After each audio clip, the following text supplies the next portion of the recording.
नमस्कार मंडळी, welcome back to my channel Gapshap बँडेड. चला तर पाहूया श्री रामचरितमानस या पुस्तकाचा पुढचा भाग.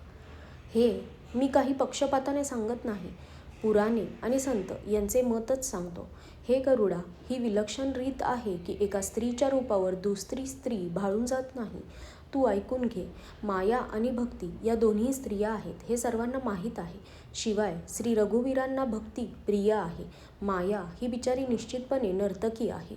श्री रघुवीर भक्तीला विशेष अनुकूल असतात, त्यामुळे माया तिला फार घाबरून असते.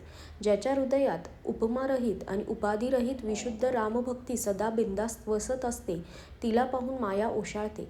भक्तीवर ती आपला प्रभाव मुळीच पाडू शकत नाही, असा विचार करून जे ज्ञानी मुनी आहेत ते सुद्धा सर्व सुखांची खाण असलेल्या भक्तीचीच याचना करतात.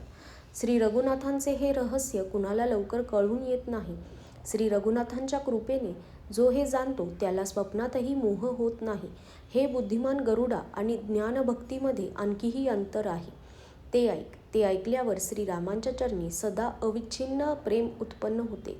हे तात, ही न सांगण्याजोगी गोष्ट आहे. ही अनुभवानेच कळते, सांगता येत नाही. जीव हा ईश्वराचा अंश आहे, म्हणून तो अविनाशी, चेतन, निर्मल आणि स्वभावताच सुखाची खाण आहे. हे गोस्वामी, तो मायेत गुंतल्यामुळे पोपटाप्रमाणे किंवा माकडाप्रमाणे आपल्या आपणच बंदिस्त झालेला आहे. अशा प्रकारे जड आणि चेतन यांची गाठ पडली आहे. जरी ती गाठ मिथ्याच आहे तरीही ती सुटण्यास कठीण आहे. तेव्हापासून जीव जन्मणारा मरणारा असा झाला आहे. आता ती गाठ सुटत नाही आणि जीव सुखी होत नाही. वेदांनी व पुराणांनी पुष्कळ उपाय सांगितले आहेत, परंतु ती गाठ काही सुटत नाही, उलट अधिकाधिक गुंतत जाते. जीवाच्या हृदयामध्ये अज्ञानरूपी अंधकार विशेष रीतीने पसरलेला आहे, त्यामुळे ती गाठ दिसतच नाही. जेव्हा केव्हा परमेश्वर असा योग आणून देतो तेव्हा सुद्धा कदाचित ती गाठ सुटू शकते.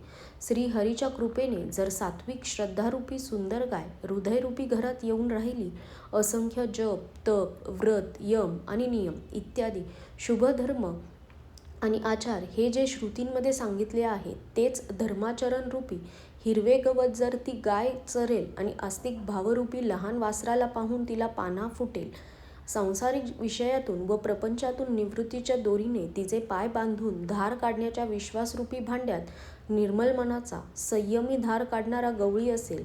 हे बंधू, अशा प्रकारे ताब्यात असलेल्या गायीचे परम धर्ममय दूध काढून ते निष्काम भावरूपी अग्नीवर चांगल्या प्रकारे तापवेल.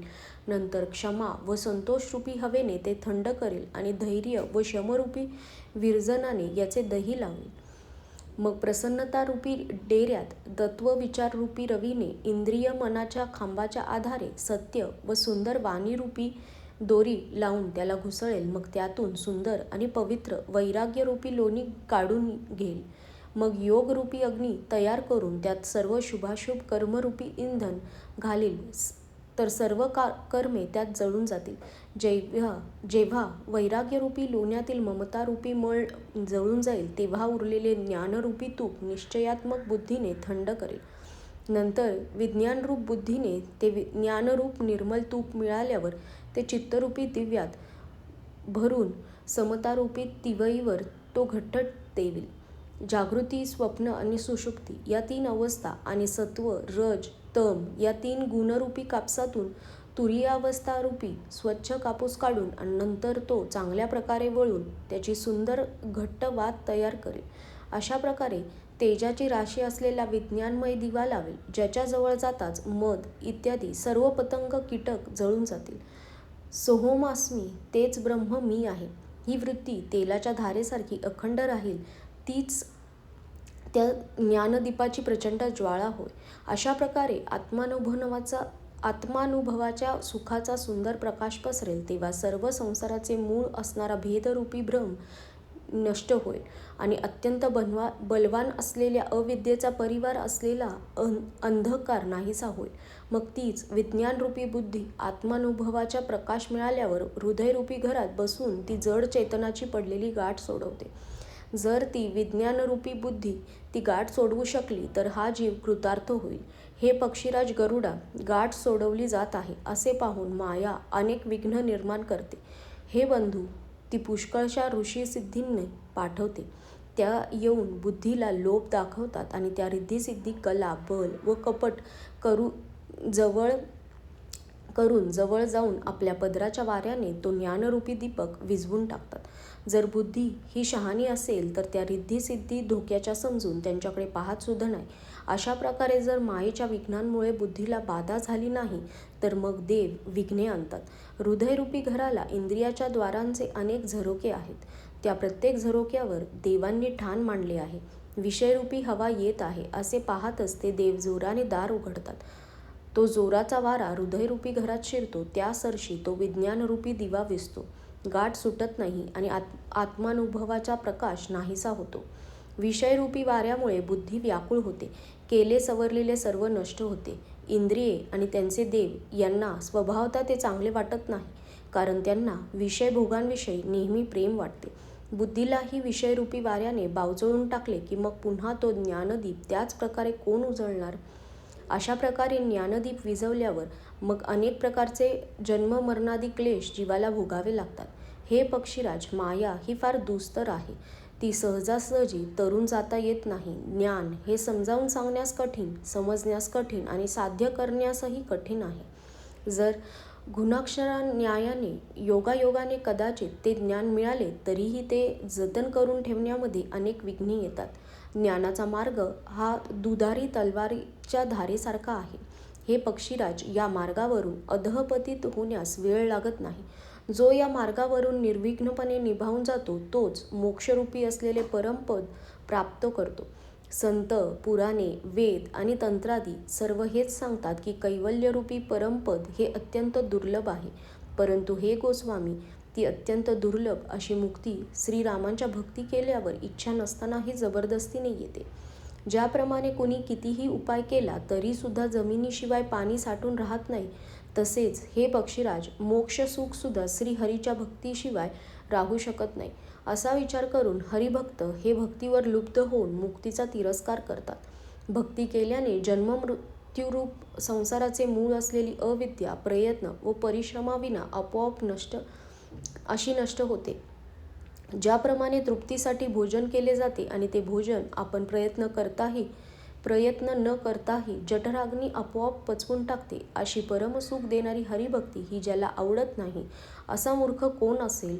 हे गरुडा, मी सेवक आहे आणि भगवान माझे स्वामी आहेत, या भावनेशिवाय संसाररूपी समुद्र तरून जाणे शक्य नाही. या सिद्धांताचा विचार करून श्रीरामचंद्रांच्या चरणकमलांचे भजन कर. जे चेतनाला जड करतात आणि जडाला चेतन करतात, अशा समर्थ श्री रघुनाथांना जे जीव भजतात ते धन्य होत. येथवर मी ज्ञानाचा सिद्धांत समजावून दिला. आता भक्तिरूपी रत्नाचा महिमा आहे. श्रीरामांची भक्ती ही सुंदर चिंतामणी आहे. हे गरुडा, ही ज्याच्या हृदयात वसते तो रात्रंदिवस स्वतःच परम प्रकाशरूप असतो. त्याला दिवा, तूप आणि वात हे काहीही नको. अशा प्रकारे रत्नाचा एक तर स्वाभाविक प्रकाश असतो. शिवाय मोहरूपी दारिद्र्य जवळ फिरकत नाही, कारण रत्न हे स्वतःच धनरूप आहे. आणि तिसरे म्हणजे लोभरूपी वारा त्या रत्नरूप दिव्याला विझवू शकत नाहीत. त्याच्या प्रकाशाने अविद्येचा प्रबळ अंधकार नाहीसा होतो. मद इत्यादी पतंग, कीटकांचा संपूर्ण थवा पराभूत होतो. ज्याच्या हृदयात भक्ती राहते त्याच्याजवळ काम, क्रोध आणि लोभ इत्यादी दुष्ट येत नाही. त्याच्यासाठी विष हे अमृत आणि शत्रू हे मित्र बनतात. त्या रत्नाविना कुणालाही सुख मिळत नाही. मोठमोठ्या ज्या मानसिक रोगांमुळे सर्व जीव दुःखी होतात ते रोग त्याला व्यापत नाहीत. श्रीरामभक्ती रूपी रत्न ज्याच्या हृदयात असते त्याला स्वप्नातही लेशमात्र दुःख होत नाही. जगात जे त्या भक्तिरूप रत्नासाठी खूप प्रयत्न करतात तेच लोक अत्यंत चतुर होत. जरी ते रत्न जगात प्रत्यक्ष आहे तरीही श्रीरामांच्या कृपेविना कुणाला ते मिळू शकत नाही. ते मिळवण्याचा उपायसुद्धा सुगम आहे, परंतु भाग्यहीन मनुष्य तो सोडून देतात. वेद, पुराण हे पवित्र पर्वत आहेत.